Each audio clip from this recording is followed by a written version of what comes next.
매주 수요일 세모정 담당 PD가 직접 체험한 세상의 모든 트렌드를 알려드립니다. 주하영 PD와 함께합니다. 어서 오세요. 안녕하세요. 네, 이번 주에도 색다른 공간을 방문하고 왔다고요. 네, 제가 이 코너를 통해서 매주 새로운 공간을 방문하게 되는 것 같은데 네.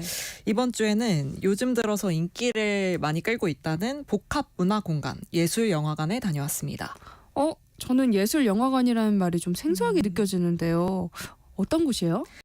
네, 보통 저희가 아트하우스, 아트시어터 뭐 이렇게 얘기도 하기도 하고 조금 더 익숙한 단어로는 독립영화관이라고 들어보셨죠? 네. 네, 독립영화라고 하면은 독립 제작한 영화, 이래서 할리우드에서 대형 스튜디오가 제공하는 배급망이나 뭐 투자를 이용하지 않고 독립적으로 제작되는 영화를 뜻하는 말에서 유래가 되었다고 합니다. 네. 그래서 간단히 말하면 뭐 대형 배급사의 지원, 투자 이런 것들을 받지 않고 독립적으로 제작된 소규모 영화를 뜻한다고 보시면 될 것 같고, 보통 독립영화관 이렇게 많이 얘기를 하시는데 독립영화를 주로 상영하기 때문에 이런 단어를 쓰시는데, 이 영화뿐만이 아니고 흥행을 주 목적으로 하지 않는 예술성 위주의 저예산 예술 영화나 단편 영화, 고전 영화 같이 저희가 대형 영화관의 스크린에서는 주로 찾아보기가 힘든 이런 작품들을 주로 상영하는 소규모 영화관을 두고 예술영화관이라고 합니다. 그런데 이런 예술영화관이 아직 남아 있어요? 네, 남아있을 뿐만 아니고 새롭게 만들어지기도 한다고 하는데, 네. 저희가 2, 3년 전에 코로나 유행을 겪으면서 이 급격하게 공연이나 문화, 영화 산업 쪽들이 어려워지고 그 영향으로 영화 관련한 예술 공간들이 사라지기도 했어요. 뭐 대표적으로 저희가 영화 하면은 충무로를 많이 떠오르게 되는데, 신인 배우를 두고도 뭐 충무로 블루칩 뭐 이렇게 얘기를 많이 하잖아요. 영화 하면 상징적인 지역이라고 볼 수 있는 충무로에 위치하고 있었던 대한극장이 네. 얼마 전에 66년의 역사를 뒤로 하고 폐관을 하게 되었고, 또 2021년에는 서울극장이 폐관을 하기도 했고요. 또 최근에 영화관을 찾는 사람들이 코로나 유행을 기점으로 확 줄어들면서 대형 영화관들도 운영에 어려움이 있다, 이런 어려움들을 토로하고 있는 실정인데, 이런 어려운 상황 속에서도 예술영화관들이 꿋꿋하게 운영을 하고 있습니다. 몇 군데 예를 들어볼게요. 서울 지역에는 일단 더수 마트시네마, 라이카 시네마, 시네큐브 광화문, 아트하우스 모모, 에무시네마 등 여러 가지 예술영화관들이 위치를 하고 있고, 경기도에는 명화극장, 판타스틱 큐브 이런 것들이 있고, 뭐 인천의 영화공간 주안, 대전의 시네인디유, 대구 5호 극장, 이렇게 각 지역에도 전국적으로 예술 영화관들이 아직 많이 분포를 하고 있습니다. 방금 언급드렸던 극장 중에는 운영한 지 오래된 극장들이 많아요. 근데 최근에는 아예 새로 예술영화관을 컨셉으로 개관을 한 곳도 있다고 합니다. 서울 성수에 무비랜드라는 곳이 있는데요. 무비랜드는 올해 초에 개관을 한 예술영화관인데, 이게 한 브랜드 디자인 회사에서 만든 예술영화관이에요. MZ 소비자들을 타겟팅하는 인지시네마를 컨셉으로 개관을 했는데, 이렇게 기존에 운영하는 예술영화관뿐만 아니라 새로운 공간들이 생겨나면서 색다른 문화체험을 원하는 사람들에게 예술영화관이 하나의 선택지로 떠오르고 있다고 합니다. 예술영화관이라고 하니까 왠지 특별한 경험을 할 수 있을 것 같은 기분이 드는데요. 어디 가봤어요?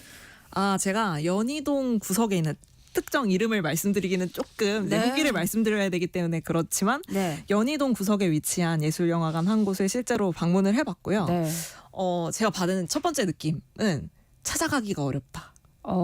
좀 찾기가 어렵다라는 느낌을 받았어요. 저희가 보통 영화관이라고 하면 대로변에 있거나 뭐 지하철역 바로 앞에 위치하고 있거나 백화점, 쇼핑몰 등에서 이제 연결 통로가 있어서 바로 갈 수 있는 경우가 많은데, 실제로 뭐 지금 저희가 있는 여의도 KBS 본관 가장 가까이에 있는 대형 영화관도 저기 앞에 여의도공원 길만 건너면 바로 있는 쇼핑몰에 위치하고 있어서 쉽게 찾아갈 수 있는데, 제가 방문한 예술영화관 같은 경우에는 홍대 입구역에서 내려서 도보 15분, 그리고 가장 가까운 근처의 버스 정류장에 내려서도 5분 정도 걸어 올라가야 하는 위치에 있었어요. 그리고 보통 이제 대형 영화관 보면 그 건물 외벽에 포스터를 크게 붙여놓는다든지 뭐 스크린을 통해서 와, 나 영화관이야 이렇게 크게 외치고 있잖아요. 온몸으로 내가 영화관임을 그쵸. 표시를 해주고 있는데, 이 예술영화관 같은 경우에는 그냥 여러 건물 사이에 보호색을 띈 것처럼 있어가지고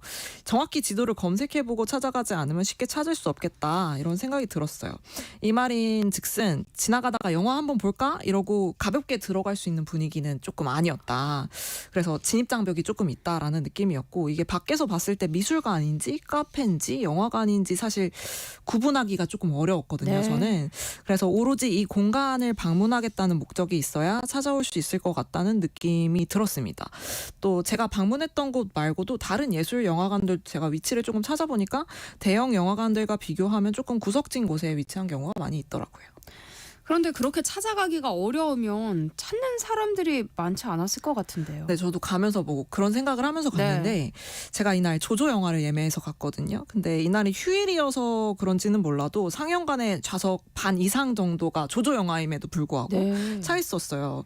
이게 정원이 한 40명 정도 되거든요. 근데 그러면 20명 이상이 온 건데 제가 이날 방문을 위해서 미리 표를 예매를 했었거든요. 그 예매창에 들어가면 이미 선점된 좌석들 같은 경우는 X자로 이제 표시가 돼 있잖아요, 보통. 네. 근데 이게 예술영화관 같은 경우는 보통 상영관이 하나에서 2개 정도이기 때문에 상영관이 부족해서 그런지는 몰라도 매 회차가 거의 반 이상 좌석이 차 있더라고요. 그리고 또 흥미로웠던 점이 관객 분포가 굉장히 다양했다. 저는 뭐 아무래도 젊은 뭐 대학생분들이나 뭐 이런 분들이 많지 않을까 했는데 뭐 커플로 오신 분들도 있고 혼자 오신 젊은 분들도 있고 또 놀라웠던 게 중년 남성분께서 혼자 영화를 보러 오신 분도 계시고 해서 생각보다 사람이 많았고 다양했다. 이런 게 제가 받은 인상이고요. 영화를 다 보고 나서 같은 상영관에 있었던 시민 한 분과 짧게 인터뷰했는데요. 한번 들어보실까요? 평소에도 자주 이용하시나요? 아니요, 평소에 그냥 많이 이용은 안 하는 것 같고 여기 그냥 애프터선 보려고 이렇게 예매하는데 있는 곳이 여기여서 그냥 오게 됐어요. 다른 점이나 스스로 느끼시기에 더 좋은 점이나 뭐 이런 것들이 있을까요?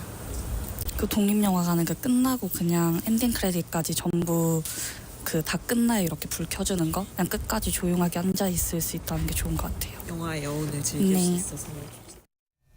네, 이렇게 들으셨던 것처럼 뭔가 즉흥적으로 왔다기보다는 미리 특정 영화를 보려고 제가 이제 이날 제가 본 영화가 저희 이다의 북마크 코너에서 한번 언급했었던 영화 애프터선이었는데 네. 이 애프터선이라는 영화를 보려고 예매해서 오신 분들이 많았고 또 그렇기 때문에 이 영화 자체를 길게 여운을 즐길 수 있는 부분이 좋다라고 답변을 해주셨어요. 여기서 말씀드릴 수 있는 예술영화관의 두 번째 인상이라고 하면 정말 영화를 보기 위해서 온 사람들이 많다. 영화를 사랑하는 사람들이 보러 온다 이런 느낌이었는데 영화를 좋아하신다면 한 번쯤 방문하실 만하다라는 생각이 들었어요. 앞서 이 시민분도 언급을 해주셨는데 저희가 보통 대형 영화관 가면 만약에 뭐 저희 방송 시간이 12시 20분에 영화가 시작한다라고 써 있으면 보통 딱 12시 20분에 맞춰서 가면 한 10분 정도 광고를 하지 않습니까? 네. 그래서 실제로 영화는 12시 반에 시작하는 경우가 있어요. 그래서 저는 개인적으로는 조금 넉넉한 시간을 두고 입장을 그쵸. 하긴 하는데 어떠세요? 저도 그래요. 아, 그쵸. 그 시간까지 보통 계산을 하죠. 네, 근데 예술영화관 같은 경우는 앞에 붙는 광고가 없어요. 딱 12시 20분이다 하면 20분에 바로 영화가 시작을 합니다. 또 상영관 내부에 음료만 반입이 가능한데요. 영화관 하면 팝콘이나 나초 이런 거 먹는 게 맛이 아닌가 이렇게 생각하실 수도 있는데 저도 뭐 오징어 다리 뜯는 거 굉장히 좋아하거든요. 근데 이게 사실 영화관에서 막 와삭와삭 뭔가를 먹는 소리가 그리고 또 이게 향긋한 이제 고소한 냄새들 막 이런 것들이 영화 내용 자체에 집중하기에는 조금 도움이 안 되는 경우가 많다라는 생각이 들어서 대부분의 예술 영화관에서는 음식 반입이 안 되는 걸로 확인을 했습니다. 그리고 부스럭하는 소리가 안 들리니까 확실히 영화의 그 음향 이런 것들이나 분위기를 즐기는데 더 도움이 된다는 점이 저는 인상적이었고 또 영화 끝나고 나서도 달라요. 보통 영화관을 가시면 마지막 장면이 끝나면 불이 확 켜지잖아요. 관객들이 빨리빨리 퇴장을 해야 이제 요즘 영화관 같은 경우에는 이제 상영 시간이 굉장히 촘촘하게 구성이 되어 있기 때문에 빨리 퇴장을 해야 다음 상영 준비를 할 수 있기 때문에 또 영화관에 인력이 부족해서 요즘 더 그런 것 같은 느낌도 있고요. 그래서 사실 가만히 앉아서 크레딧을 끝까지 보는 경우가 거의 없거든요. 저 같은 경우에는 뭐 디즈니나 픽사 마블 뭐 이게 쿠키 영상이 뒤에 있다라는 정보를 사전에 수집하지 않으면 그냥 불 켜지자마자 밖으로 이제 달려 나가곤 하는데 예술영화관 같은 경우는 영화가 끝나도 이 크레딧 영상이 전체가 끝날 때까지 조명이 켜지지가 않습니다. 그래서 관객의 입장에서 영화의 여운을 충분히 누리고 뭐 이 영화에 누가 참여를 했는지 뭐 아트워크는 누가 했는지 이런 것들을 끝까지 보면서 얼마나 많은 노력의 손이 이 영화를 만드는데 들어갔는가를 고민하게 만드는 효과가 있었고, 쿠키 영상이 없는데 끝까지 크레딧 보고 나온 건 저도 처음이었거든요. 근데 영화를 보면서 느낀 점들을 혼자 가만히 앉아서 정리할 수 있어서 좋더라고요.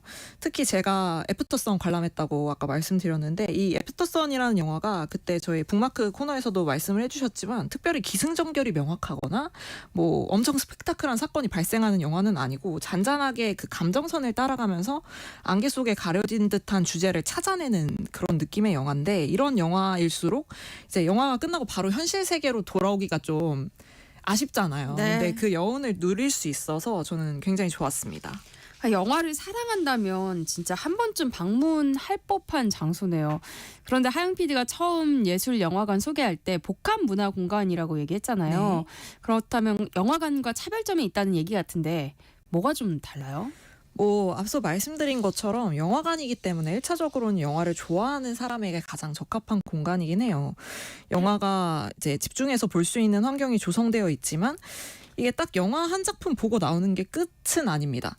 이것과 연계한 이벤트들을 많이 운영하시고 계시더라고요. 예를 들어서 특정 시기에 상영하는 영화의 굿즈를 티켓을 발권할 때 증정해 주기도 하고요.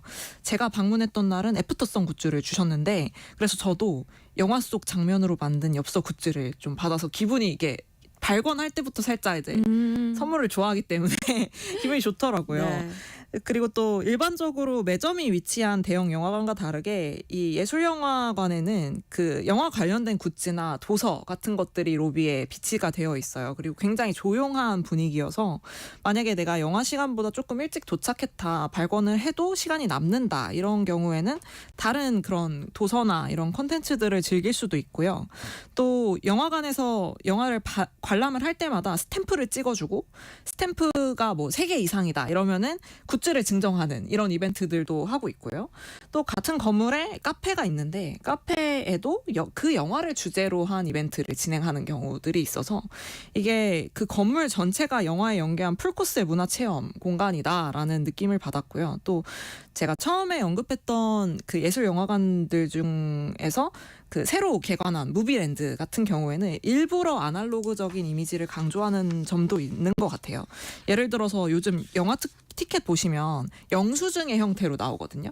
얇은 네. 그 영수증 종이에 프린트해서 나오는데 저는 되게 이 부분이 아쉽거든요.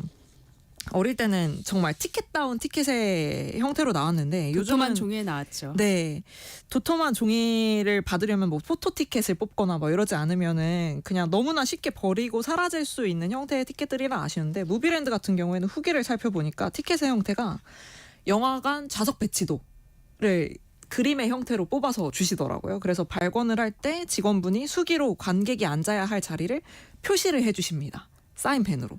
이게 사실 저희가 지난번에 레트로 열풍 얘기를 할 때 제가 말씀을 드렸었지만, 젊은 세대들이 옛날의 투박함을 다시 찾아서 돌아가고자 하는 흐름이 지속적으로 문화계에서 나타나고 있기 때문에 이러한 발권의 형태 자체도 새롭게 느껴지는 부분이 있어요. 그래서 좋아하는 영화를 보러 가지만 이러한 공간에서 제공하는 다른 체험적인 콘텐츠들, 이런 것들이 사람들의 흥미를 끌고 있다라고 보시면 될 것 같고, 또 서울 에무시네마에서는 별빛 영화제라고 해서 이 영화관 건물의 루프탑 공간에서 영화를 상영하는 이런 네. 이벤트도 진행을 합니다. 이게 피켓팅이라고 불리울 정도로 표를 구하기가 어렵다고 하고, 만약에 뭐 가을 바람 이렇게 부는 옥상에서 이제 예술 영화 로맨틱한 느낌이잖아요. 데이트 코스 찾으시는 분들 있으시면 한번 티켓팅 도전해 보셔도 될 것 같고, 또 예술 영화관 자체에서 GB를 진행하는 경우도 있어요. 게스트 비짓의 준말로 그 감독님이나 배우분들이 직접 방문해서 질의응답을 주고받는 시간인데, 작으니까, 규모가 작으니까 조금 더 깊이 있는 이야기를 할 수 있다는 점이 매력적이라고 생각합니다.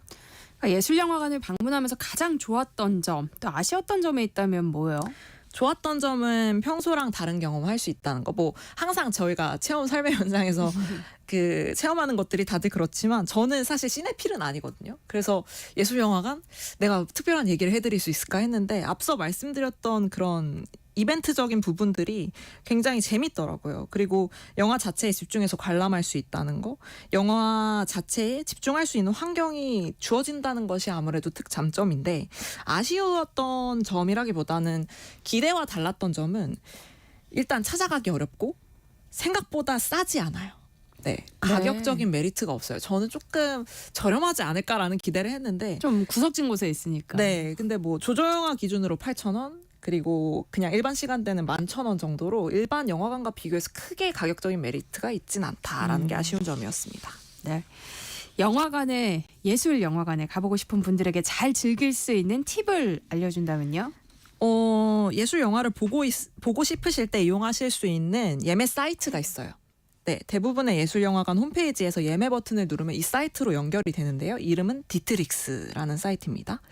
이 홈페이지에서는 전국의 예술영화나 또 재개봉 고전 영화들을 상영하는 전국의 모든 예술영화관 티켓을 예매하실 수가 있는데요. 물론 이제 각 예술영화관 홈페이지에서 연결해서 예매를 하실 수도 있지만 어차피 거의 모든 예술 영화관들이 이 디트릭스라는 홈페이지에서 예매를 진행하도록 링크를 걸어뒀기 때문에 처음부터 이쪽으로 접속하시는 것이 편하실 수가 있어요. 그리고 물론 뭐 현장 예매도 가능하시긴 한데 대체로 영화관들이 상영관이 아까 말씀드렸다시피 1개 내지 2개 정도인 경우가 많아서 상영관 내부에 좌석 수도 많지가 않아요. 그래서 많아야 40석 내외이기 때문에 본인이 만약에 꼭 앉고 싶은 자리가 있다든지 하시면 미리 꼭 온라인으로 예매를 하시고 방문을 하시는 거를 추천드리고 싶습니다. 또 예술 영화관마다 그 상영관마다 관람하기 좋은 좌석이 다르거든요.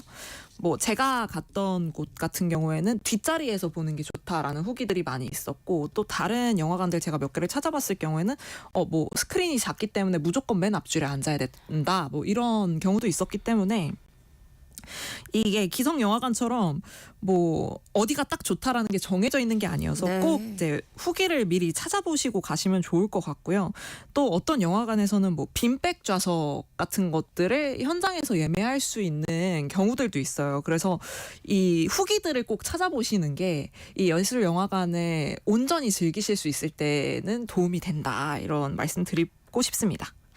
그렇겠네요. 오늘은 주하영 PD와 함께 색다른 문화공간 예술영화관에 대한 이야기 나눠봤습니다. 저희 다음 주 수요일에는요, 또 강소연 PD와 함께하는 체험 삶의 현장으로 돌아올게요. 오늘 함께해 주셔서 고맙습니다. 감사합니다. KBS